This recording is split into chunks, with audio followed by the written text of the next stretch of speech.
پێلا خۆڕادەستکردنا ئەندامên داعشê berdewam e.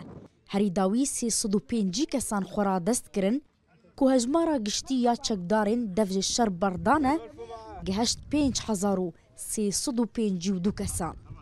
أنا كنت أحد عناصر الدولة تنظيم الدولة. Ez yek ji endamên devletê bûm. Min xwe radest kir. Ez nema dixwazim şer bikim û kesekî bikujim. Rewş karesat bû. كان وضع مأساوي يعني.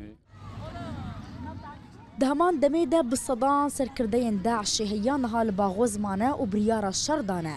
Di vê qerbaleğê de jî 11 zarokên Endonûsî hene bêdê û bav mane û di çarçoveya Dewleta İslamî de ew bi proje serkirdeyên pêşerojê yên wê rêxistinê bûn.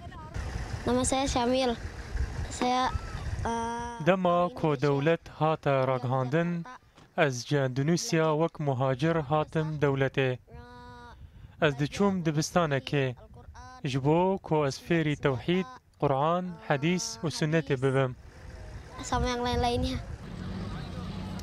Ji xwe ve hêzên Sûriya Dîmokrat rej de li ser damezrandina dadgeheke navdewletî ji bo yekalîkirina rewşa van kesan. Eroha daxwaz ji rêxistinên mafê mirova dikin beramber zarokan bi erkê xwe ve rabin.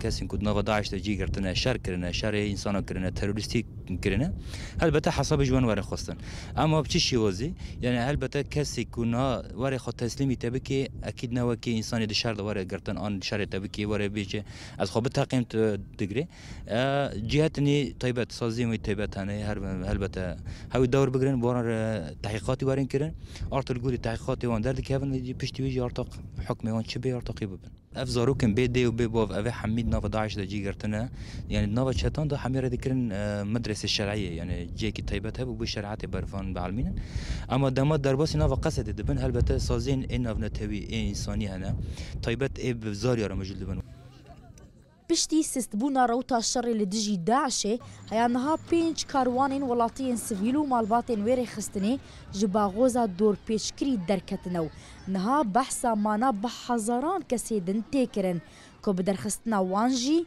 şerê li dijî Daиш bi dawî dibe. Vîvian Fetah Rûdaw, Bajarokê Baghoz.